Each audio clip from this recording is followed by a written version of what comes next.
What if you tried not to make money and yet you did? What if you tried not to get richer and you got wealthy? What if you tried not to lose weight and not be in the best shape of your life and yet you found yourself in the gym every day? That's what I do. And no other hypnotist in the world can get those results. Maybe it might take a bunch of sessions. It doesn't take a bunch of sessions. You see me, you get the result the same day. What if you could take all those moments and condense it into days or hours or minutes and then put it into one thing?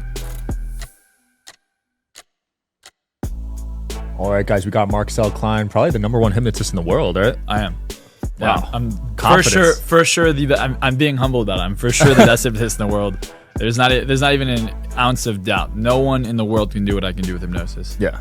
I mean, your results speak for itself. You charge how much for one-on-one consulting? $1 million. I charge people $1 million a year to work with them once a month. And my guarantee is that I'll reprogram their mind. Like, a lot of people, let's say they're fat, right? And they want to lose weight. Yet there's a cheesecake in front of them and then they go pick up the cheesecake and eat it.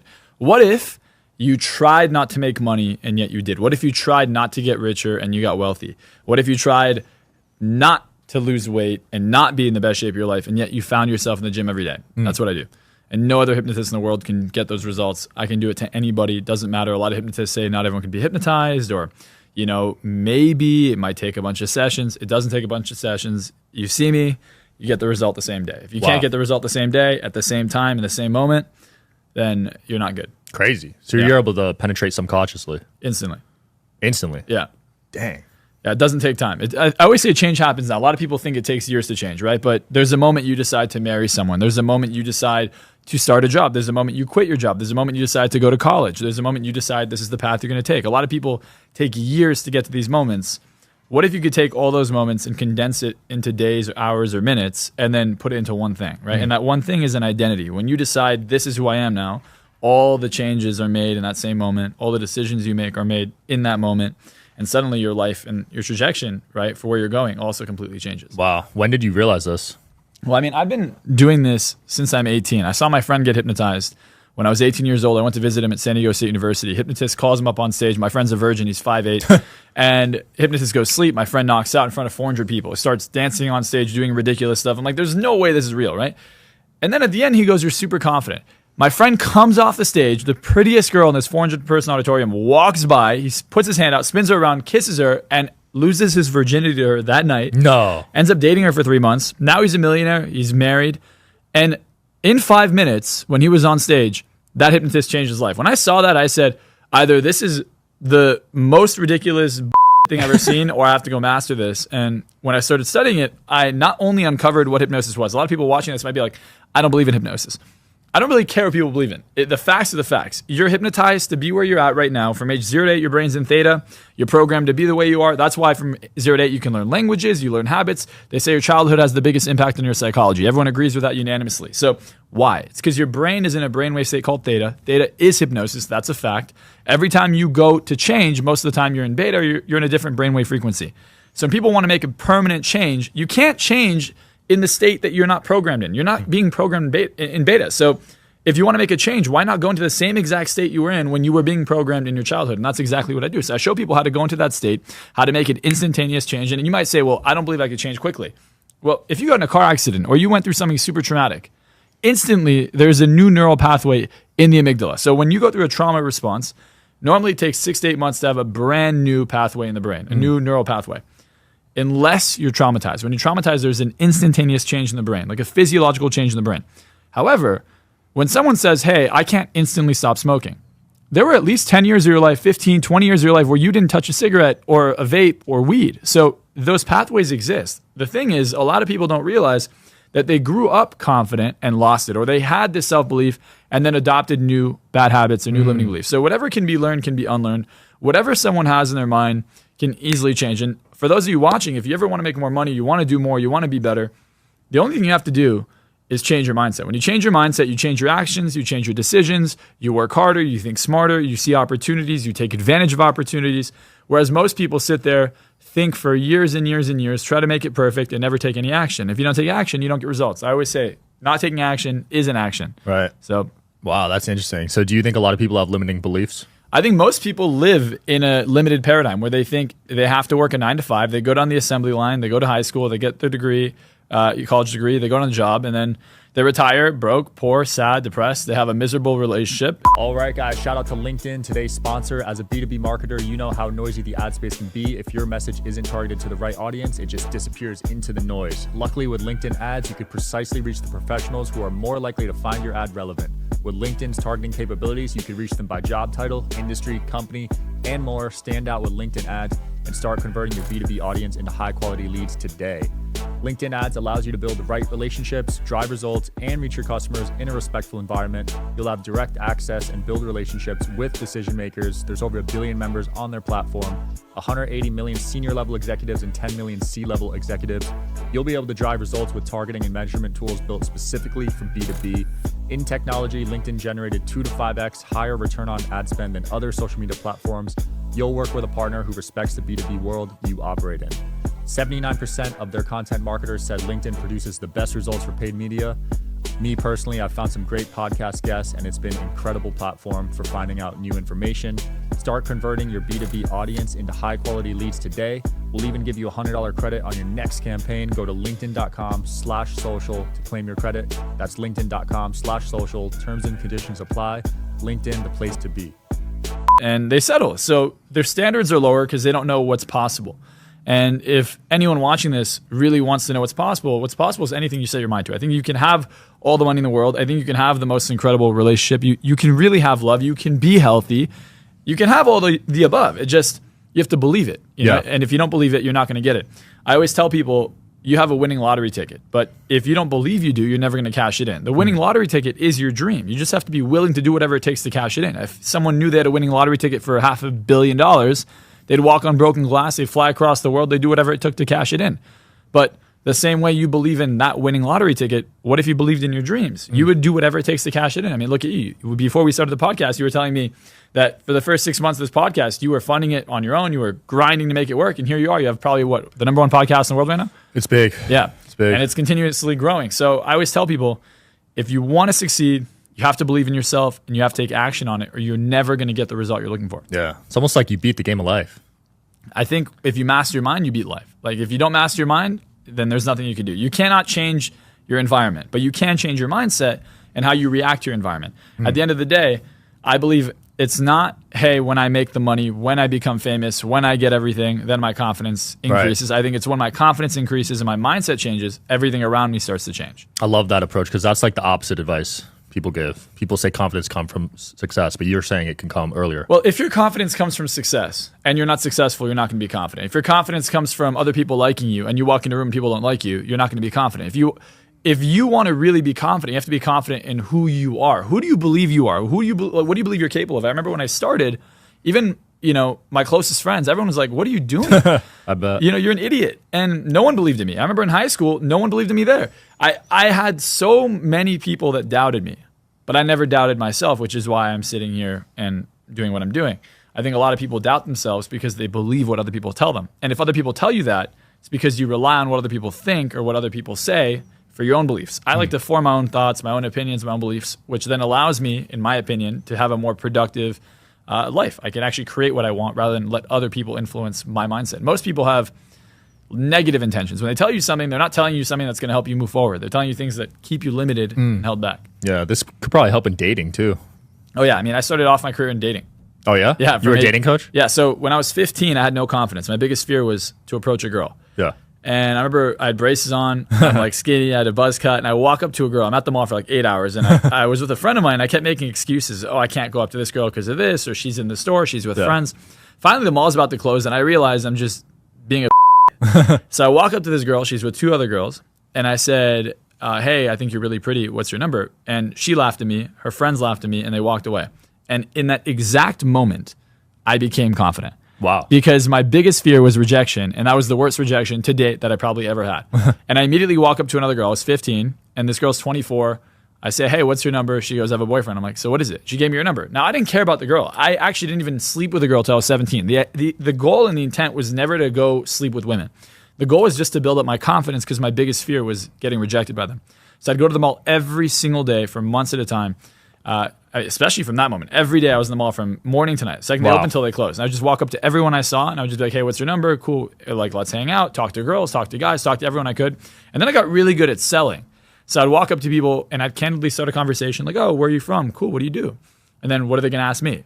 Well, what do you do? And then I'd always somehow tailor what I do to help them out. And then I was able to start selling random people at the mall. So I'd go into the most expensive stores, casually start a conversation, and start closing people in the mall.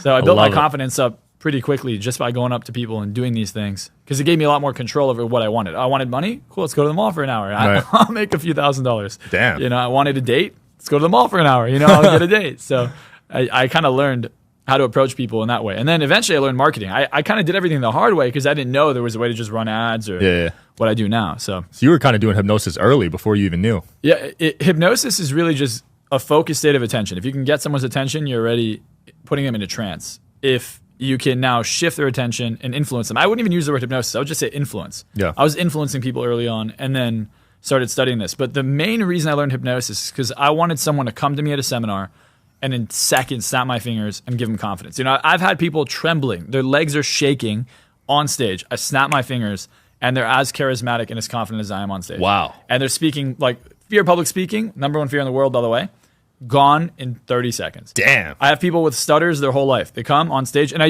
give these examples because people say it's fake. Can you fake that? Bring your friend who's literally a to my seminar and watch what happens when they go on stage. Bring someone who's had a stutter their whole life and let me get rid of it. Someone who cannot stop smoking. They smoke 4 packs a day. Bring them on stage. We'll bring a garbage can next to them and watch them throw up the second a cigarette's near their face. Damn. You know, it's like, how do you prove that? No other hypnotist in the world can do that. No other coach in the world, no other personal development speaker in the world can take someone on stage and in seconds just make that result. And I do it 100% of the time. I never fail. Doesn't matter who comes to my seminar. People might be like, oh, you have paid actors. I promise you, my business model isn't to have hundreds of paid actors every single event. Right? Yeah. It's not how I make a living. It's not how I live in my house. It's not how I afford my lifestyle. It just come. You'll see for yourself. And I think why someone should come to that is because it'll shatter their idea of reality. People come to me, they're like, I didn't realize how easy it is to change. People are like, I've been in therapy for 10 years, or I've had this problem my whole life. The fact that you've had this problem your whole life is crazy to me. I have no empathy for you because I could change it in 10 minutes. You could change it in 10 minutes. Yeah. You know? So it just, if someone's sitting there feeling helpless, I promise you could change. If you have a company, you want to go to the next level, it's not that hard to go to that next level. You just have to make a shift and suddenly it just happens. I'm not sure if this happened for you, but what I notice is anytime someone makes a massive shift financially, it is a quick mindset shift. They have a breakthrough, and then suddenly it's not like, oh, I go from 1,000 a month to 1,300. It's like 1,000 to 10,000, 10,000 to 100,000. It's these massive jumps when you have these mindset shifts. And I think a lot of people don't know how to have that shift. So if you can learn how to have a lot of those shifts over and over and over again, you'll constantly have these jumps. It definitely happened to me. Starting going to masterminds that people just doing way better than me, that caused a shift. Yeah, it shattered all your limiting beliefs. Yeah, that's so many. Because when you grow up in a certain town, you just think that's it. Where'd you grow up? In Jersey. Oh, wow. Bridgewater. Okay. That makes sense. But yeah, they're all 9 to 5 corporate jobs out there. So that's what I thought life was. Well, I mean, you're crushing out. How old are you? 27. Yeah, you're a beast. I'm trying, man. Yeah. I'm going to come to one of yours, though. They sound fun. Come, yeah. Next one's in Miami. Okay. July 25th, 28th. It's in Miami. All right. I'll comp you a ticket. Happy to have you. I'm game, man. Public speaking's my fear, so. Really? Trying to conquer it. Get rid of it. Yeah. Podcasting is easy for me, but public speaking, for some reason, I don't know. I can get rid of it. Yeah? I'll literally bring you on stage and just get rid of it. It's from high school presentations. It's traumatizing me. You know yeah, I mean, if you ask me if I have stage fright, if I prepare for a seminar, I don't prepare for anything. I just walk up on stage. And you do that for 4 days. 4 days, 12 hours a day, no breaks. Wow. So it all just comes to you. Yeah, I mean, when you're in the zone, like, my mindset is everyone in this room is going to have a massive shift by the time they leave. They're going to be way more confident. They're going to be able to have the tools to do whatever they want. Like, the fact that you say you have this fear, what if you had the tools to control your thoughts and your feelings and your emotions? And I'm not talking about basic personal development stuff. Like, you can go to a seminar, pretend to have a change, and nothing changes. I give people actual tools, like literally a tool that you can take home with you, and for the rest of your life, you will never have a fear that stops you again. You will never have a problem in your way again because you have complete control over your mind. That's crazy. What about fear of heights? Doesn't matter. Any Snakes? fear, any anxiety. I had someone with a fear of snakes come up on stage. I told my team to go get a snake. Everyone got a snake, snap my fingers, put the snake around them, and they were completely fine. way. Yeah, it took 30 seconds. I'm more impressed that they found a snake. They were petting the snake. They were kissing the snake. Like, the snake is so cute. That's crazy, dude. Yeah. You also took a company from $30 million to $1 billion in 10 months. Yeah, so the end of 2020 during COVID, right, a lot of people were going through a lot, and this company hired me. And they gave me equity. They gave me equity in their company. And I looked at the company. It's a $4 trillion market cap. So I'm like, look at the potential here. Anyways, they hired me, and I worked with the CEO. I worked with the executive team. I flew into their office. I saw all the problems in their culture. We made these shifts. In 10 months, they were able to go from 30 million to a unicorn company. And the way they were able to do it is not just from how they raise capital, right? Now the CEO can walk into a room and investors throw money at him because he has a skill set that no one else has. Like I taught him how to influence people at such a high level. He walked into his first meeting, his first pitch, and I think they threw like $50-60 million at him. I don't know the exact amount, but they threw that much money towards this company to invest in it. In the first round that he decided to go do and open up. And their company's worth billions now. It's more than just, a unicorn company. That was 2021, their valuation. Now it's for sure multiple billions. And I can tell you the difference between a $1 billion company and a company that's worth 30 million always happens to be the CEO or the owner. Whoever's in charge, that is the difference. And it's not that the company can't do it. It's that the owner or the CEO has a lot of limiting beliefs on his own. The first thing I told him to do was to go buy a new car, his dream car, and to move into a penthouse. Wow. That was the first thing I told him to do because he was still in the mindset of, hey, I'm in a startup. So, I'm incredibly proud of him. I think he's amazing. He's one of the most intelligent people I've ever met in my life. Yeah. But limiting beliefs don't help. Doesn't matter how intelligent you are. You can't overcome limiting beliefs. I think there's regular intelligence. There's EQ, which is emotional intelligence. And I think that intelligence is what is necessary in business. If you have a high EQ, and people have one of two things in EQ. They can control their feelings or how they appear, but they can't influence or read other people. They're really good at manipulating other people, but have no control over how they feel. But to have a really high EQ, you need to have both. You have to be able to control how you feel and also understand other people and read the room correctly. And a lot of people lack both, which is why they don't have success in business. I think if you understand other people and you work with people well, and you have good integrity, because a lot of people are manipulative and have no integrity whatsoever. Yeah. If you have good integrity and you understand people, you understand yourself, you'll go really, really far in business. That's interesting. Are you able to raise EQ numbers with hypnosis? Yes. EQ comes from confidence, because when you're not confident, you're in your head. So you're thinking about yourself. You're thinking, what is everyone thinking about me? So let's say you have 100% mental bandwidth, right? Well, if you're stressed out, 30% of your mental bandwidth goes to your problems. If you're anxious and you're insecure, maybe another 40% in a social environment goes to your insecurities. When you're confident, you stop thinking about you and you're able to actually look at the room. You're able to observe everyone around you. And then suddenly you now are able to read the room in a way better way. Right. That's interesting. I thought it was a set number, but.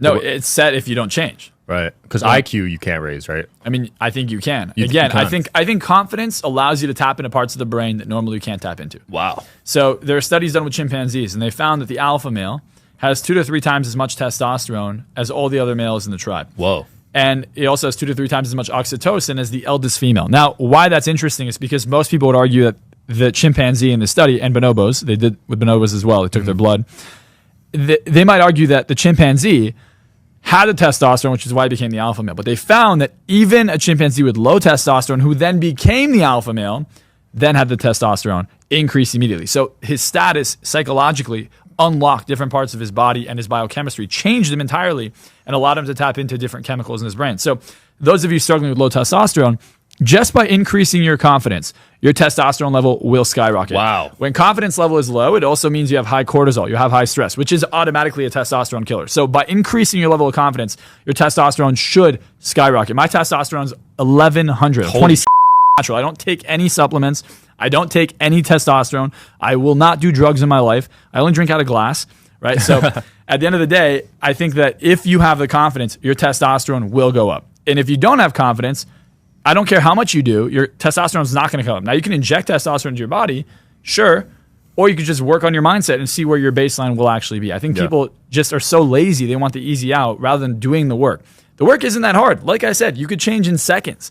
All you got to do is go to the right person or go do the right things to make that change. Otherwise, you're going to run on a hamster wheel your whole life and never have a transformation. Absolutely. I like this approach more than pills because a lot of people have depression or anxiety and they're taking pills, but this is just so instant. 90% of antidepressants have no significant difference than a placebo. Most antidepressants just desensitize you to your own feelings.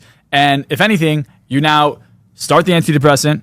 You have all these neurotransmitters that you used to have, like, all this serotonin, like you have Zoloft, all these disgusting antidepressants that I cannot stand. Suddenly, you're taking these antidepressants, your brain stops making the chemicals on its own. Now you rely on the antidepressant and actually clinically become depressed. Like your chemical brain, like the chemistry in your brain, the chemicals in your brain are now completely different than they were before you took these pills.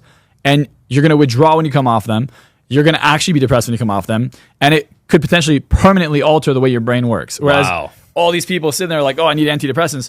You know why? Your psychiatrist makes money on antidepressants. Every time they give you pills, they make money on it. I cannot stand Big Pharma.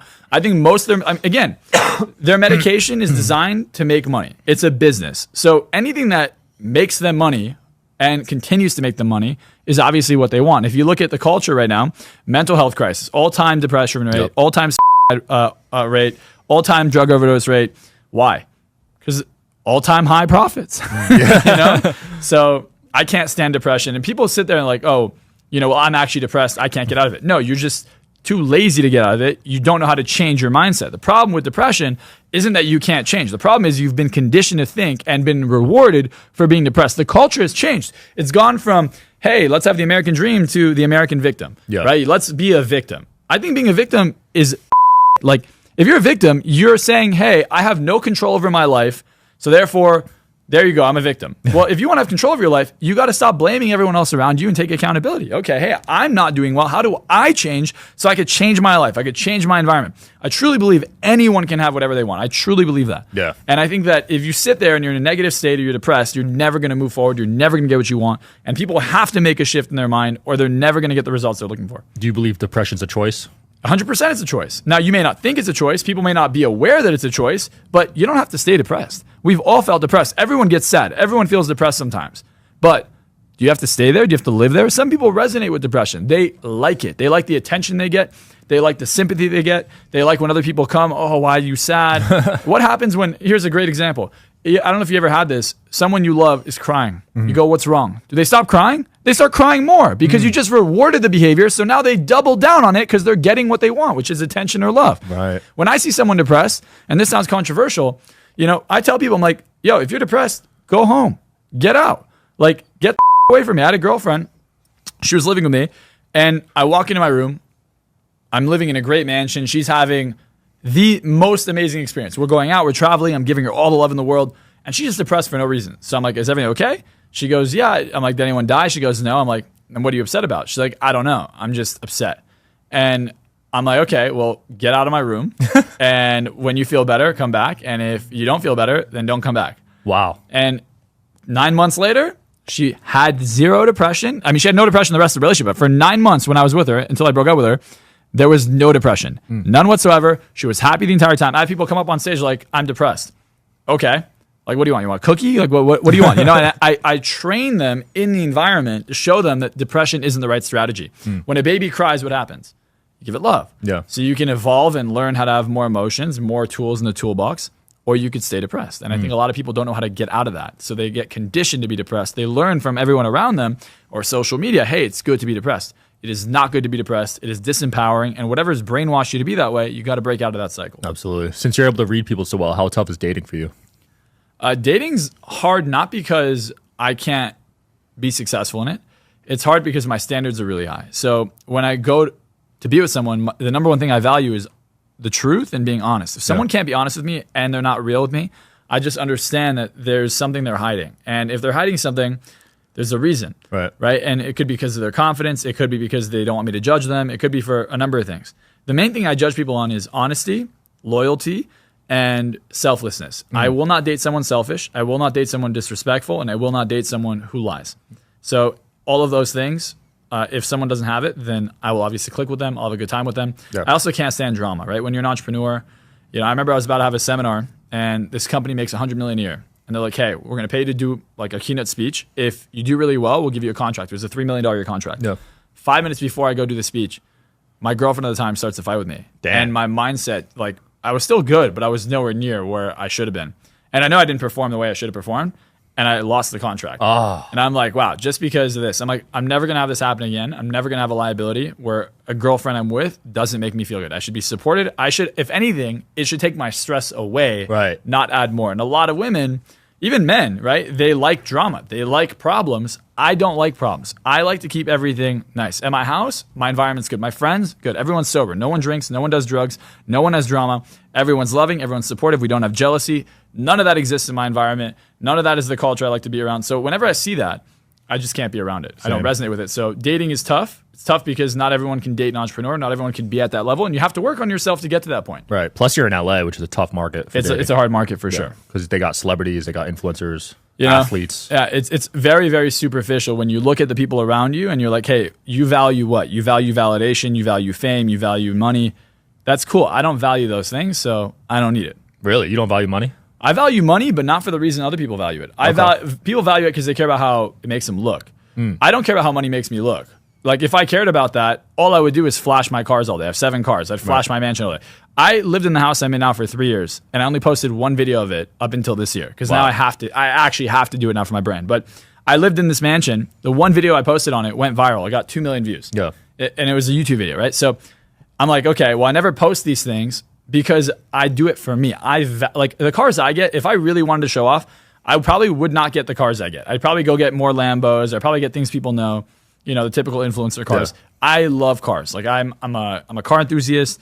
I love spending money. I love being generous. I love buying my friends things. So I value money because it gives me a good quality of life. And I think money is really good for everybody. I think money allows me to take care of my parents. I got my parents a house. I just bought 2 new Lotus Emiras. Nice. I got one for my dad, one for me. Cool. So I bought it. My dad's like, I want one. So I just called the dealership. I'm like, hey, please bring another one to my house. And I bought my dad one.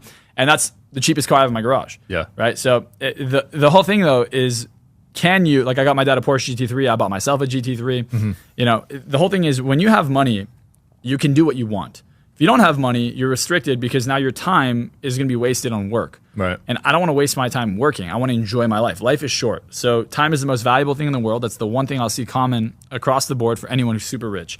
Anyone who's really, really successful does not pedestalize money. They pedestalize time. So whatever they do is, how do I get the most amount of money for the least amount of time? Wow. And then they maximize that and productivity.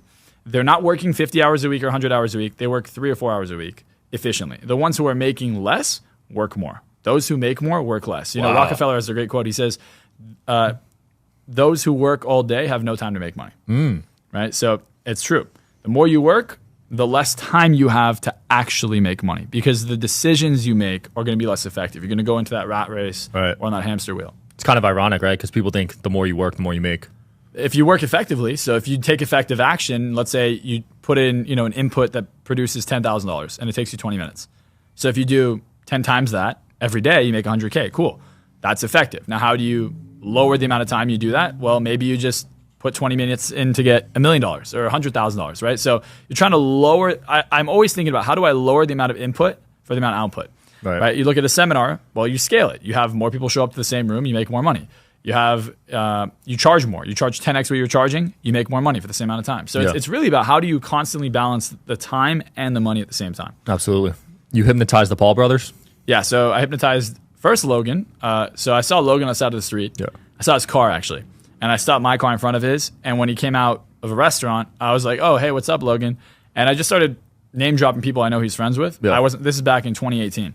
And then I'm like, oh, yeah, I'm a hypnotist. And Mike, his friend, was like, oh, yeah, hypnotize me. And I just knocked him out in front of him. So he just falls in my hands. And then, you know, his best friend at the time was named Andy. Andy hit me up. He's like, hey, you want to come film a vlog at Logan's house? So I went to his house, and then I worked with Logan a couple times. And then he did a podcast with Jake Paul, where Jake was depressed. And I'm like, yeah, I'm confident I can help him out. I saw that one. Yeah, so I'm like, why don't you shoot him my number, and I'll help him out? So he shot him my number. Jake texted me. I started working with him. And at the time, Jake was doing YouTube, but he wasn't happy with YouTube. He was like, hey, YouTube doesn't make me happy. I'm not fulfilled. I want to do boxing. I want to do music full time. Right. So when I worked with him, I helped him. I helped this confidence just completely go all in on boxing. Now, he already has a great mindset. People think, hey, you get there without having a great mindset. There's no way you even got to where he's at without having the work ethic or the mindset. He has a great mindset from the get-go. All I did is help give him the confidence to think bigger, say you're going to be the biggest boxer in the world, say you're going to be the best in the world, and stop posting YouTube videos that aren't boxing. And from that day on, he stopped being a YouTuber and went all in on boxing. Wow. You know, I even have one of the sessions on my YouTube channel where you could actually watch me hypnotizing him. And you helped him knock someone out too, right? Well, I told him, hey, you're going to knock him out in under 10 punches. And then he agreed. He's like, yeah, let's knock him out under 10 punches. And that was Nate Robinson. And he knocked him out in 8 punches. It was like so quick. Yeah, it was quick. It was 8 punches.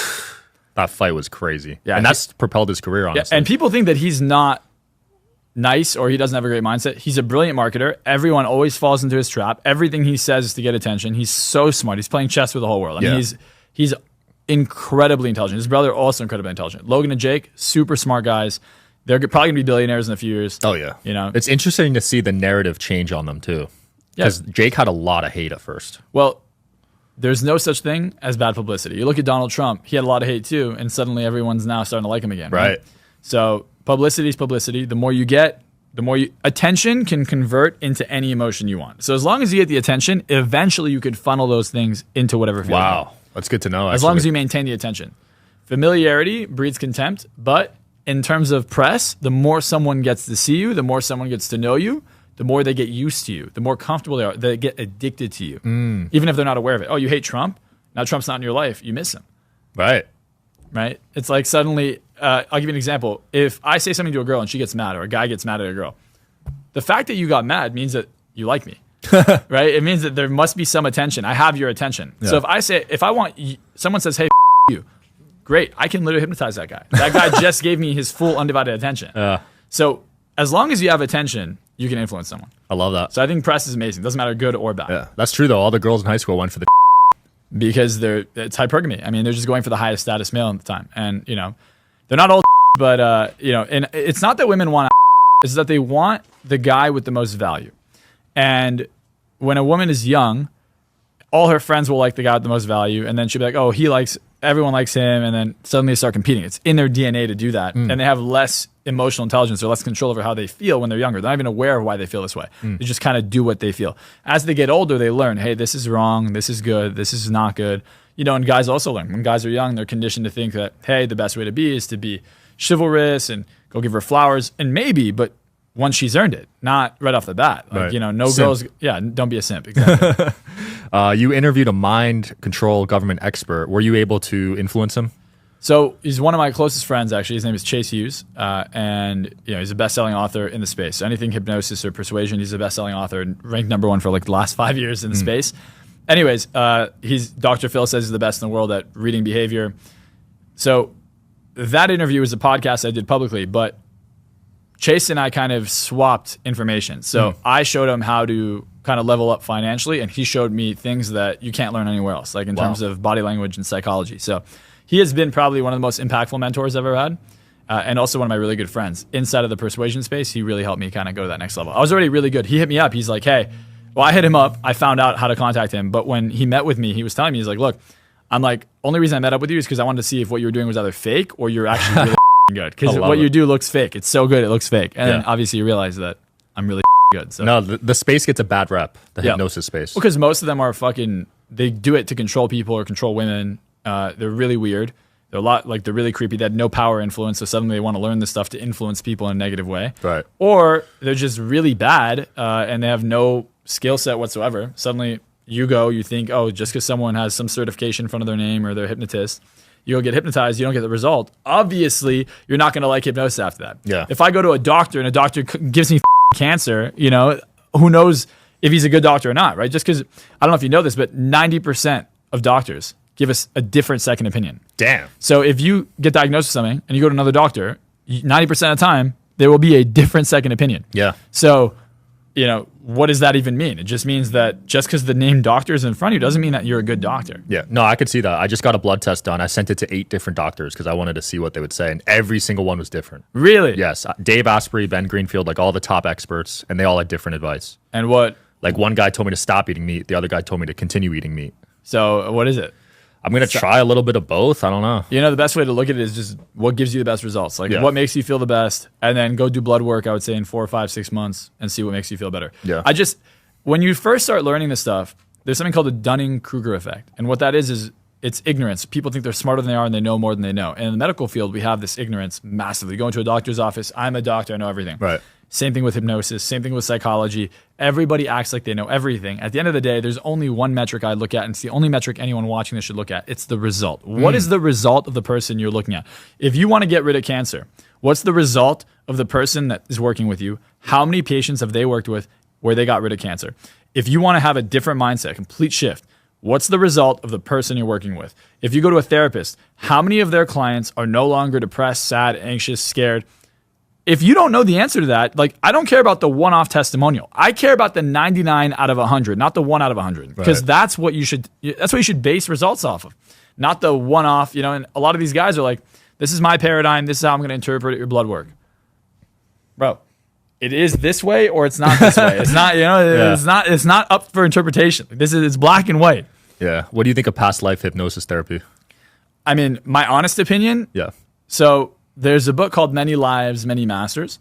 And in that book, they explain how they've hypnotized people and suddenly they wake up and they speak a different language. Now, have I ever seen that? No. To me, it sounds like prove it. It's never been caught on camera. You've never seen anything like that. Mm-hmm. So I just think that you're walking through someone through an experience. They have a prior belief about it.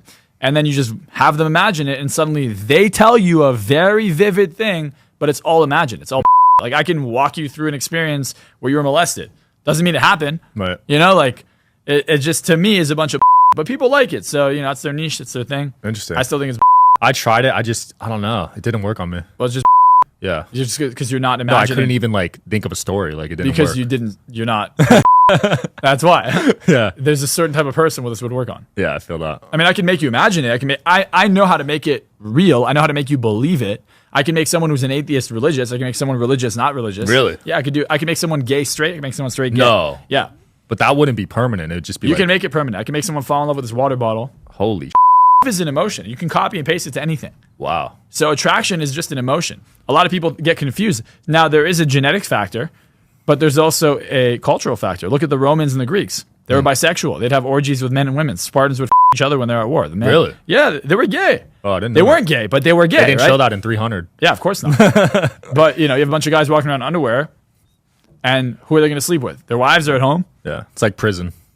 But the whole point is culture influences sex. If you look at other animals like bonobos or chimpanzees, bonobos everything, right? We're also primates, and people think we're closest genetically to chimpanzees. No, we're closest genetically to bonobos. And bonobos will literally men, women, everything in between. Damn. So, I mean, and if you look at the culture, why is it so easy to brainwash the majority? Like the number of people who are homosexual now or bisexual is significantly greater than it was before. Well, if it was just a genetic factor, then you wouldn't be able to change the genes that fast, would you? No, it's cultural. So if you look at the culture, yeah, I mean, we have a Pride Month. Like that kind of propaganda obviously alters the way people think. For sure. And it alters the sexuality. All the companies are changing their flags. Yeah, it's literally Twitter. Pride Month, right? It's a whole month. It's not like a day. It's a whole month of, hey, let's make you homosexual. And I noticed a lot of U.S. accounts participate. So like you could go on a company's U.S. Twitter and then go on their global Twitter, and the U.S. one will have a pride flag on it. Yeah, but not the other ones. Not the other ones. Because it's not accepted globally. Yeah. It's propaganda that they're doing here, and the reason they're doing it is probably because, number one, for every one person, I think we have like what, 1 or 2 guns or 3 guns for every one person in the U.S. So if you look at men, they have high testosterone. They're not, our entire belief system is rooted in freedom. We don't want to be controlled by the government. The government wants more control. They're coming out with AI. They're coming out with other things. They really do want more control, as most big governments eventually want. So of course they're going to want to lower and emasculate the male population, which is their biggest threat. And they're also going to want to lower the male population as fast as possible so they can continuously do whatever they're doing without any pushback. Right. That's what Tate said for years now. He's not the first. Yeah. They've been saying it for years even before that. I mean, if you look at, I don't know if you want to say his name on here, but Trump. Jones. Alex. Yeah. I mean, he's been talking about it for 20 years. Yeah. He just got raided, right? Something happened to him. I wonder why. They're like, I hate this guy. Don't get rid of this guy. Yeah, and people portrayed him as some crazy lunatic, right? Why is he always getting raided if he's crazy? Yeah. If he's crazy, why do you care? And why shouldn't he be able to say what he wants to say? In America, yeah. Free speech. Well, they obviously don't like him. He got sued for what, $1 trillion or something? Something. I mean, $1 billion he lost. Crazy. That's not a corrupt judge, corrupt jury. I mean, Trump just got indicted. Like, come on. Yeah. It's all. I mean, the thing is, it's all charades. I don't know what's real. At the end of the day, you look at Trump, and most people would say, well, Trump's the hero. Maybe he's the hero. Well, it's still 2 wings of the same bird.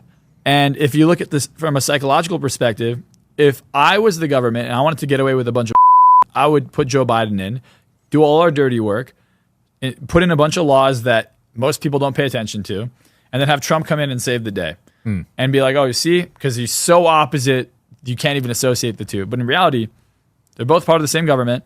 Trump pushed the vaccines. Trump pushed COVID, right? Like, he did push that. People forget that he did that. Did you forget that more people died from the vaccine on the CDC website than COVID? Right. So these are all things I ask myself. Like, I'm not a conspiracy theorist. I just ask questions. Like, for example, 9/11, they said that it was so hot in the towers that the beams melted. But yet they were able to find their passports in perfect tact. Piece of paper they were able to find of the terrorists, but they were not able to find the beams. The beams were melted. Like, come on. That's weird. Yeah, I mean, nothing's logical. You have the most secured building in the whole world, the Pentagon, and you have one camera angle of a plane. You can't even make out if it's a plane or not, crashing into it. You know, and then all of a sudden we go into war where they say there is, weapons of mass destruction, and you look, and then turns out there wasn't. So it's like, so they lie about one thing and not everything. Like what? 20-year war. Yeah, for what? For money. I mean, and the war's not done. There's two proxy wars. There's a war in Ukraine going on. There's a war in Israel, Middle East going on. Yep. You know, so it's just war will never stop. They profit off of it like a. You know, I mean, they blame Trump for colluding with Ukraine as Joe Biden's colluding with Ukraine. Mm-hmm. It's just like, oh my God, it just never ends. So when people sit there and they're like, let me listen to the government, I just think it's dumb. Like, it's just, don't be dumb. Like, don't listen to them. Just ask yourself, do you have more or less freedom? Simplify everything. Do you want to go to war? Do you not want to go to war? If you don't want to go to war, you want to get less taxes, you want to make more money, you want the economy to be better, look at it simply and be like, how does this affect my everyday life? Well, look, I have 7 cars. My cars get 5 miles per gallon. My Ferrari gets 5 miles per gallon. You know, my Porsche probably gets 10. Mm-hmm. Gas doesn't bother me when it's $8, $9, $10 a gallon. It's still not going to bother me. I have plenty of money. I don't care. But the average American, it's going to ruin their life. Right. So when you're sitting there and you're going to the grocery store, now you're paying an extra $200 every time. That's a problem. Yeah. And people don't look at it and they're like, well, it's Trump's fault. No, it's not Trump or Biden. It's all of them together. Like, you cannot blame one. You got to blame the entire government altogether. And you just got to say, is this something we like? And if not, if everyone comes together, which is what they're scared of, you know, maybe we'll have a change. But otherwise, I just see it getting worse. Yeah. If Biden wins again, it's going to get crazy, I think. I mean, I don't know if he'll win. I don't think he can. He literally got walked out by his wife today from a conference because he literally was just not cognizant. Jeez. Yeah. 4 more years of that. I mean, if they rig it, who knows? They rigged it last time. They might, but look, they might rig it this time towards Trump, right? Look at even CNN's talking positively about Trump. Yeah, that's weird. I mean, it just like, what strings are they pulling? Right. It's all a game. It's all a game. Yeah. It's all psyops. Like, oh well, now we all like Trump. Like, no one's realizing that CNN just had a 180 on their opinion of Trump. Like, CNN doesn't like Trump anymore somehow. Now, they like Trump now. It's like, well, if they like Trump now, then what? Like, why? Ask yourself why suddenly there's a different narrative. Right. People don't think about the narrative. Just look behind the curtain, you know? Absolutely. Marczell, it's been fun, man. Anything you want to close off with or promote? Yeah. If anyone actually wants to change their life and they're interested in reprogramming their mind, you don't have to have any money. All you got to do is send me a DM with the word hypnosis on my Instagram. It's @Marczell, or just follow my YouTube channel. And if you send me that DM, someone from my team will respond and send you a free hypnosis audio. So this audio, just to give everyone perspective, I used to charge people $300 for it, and before that I would only give it to my one-on-one clients. So it went from one-on-one clients to $300, and now I'll give it to anyone who comes from here for free. So they'll be able to listen to that. It'll reprogram your mind for confidence, motivation. You'll listen to it every morning, and in 30 days you're not the same person. Love it. I'll try it tomorrow morning. Thanks for coming on, man. Yeah, thanks for having me. Yeah, thanks for watching, guys. As always, see you tomorrow.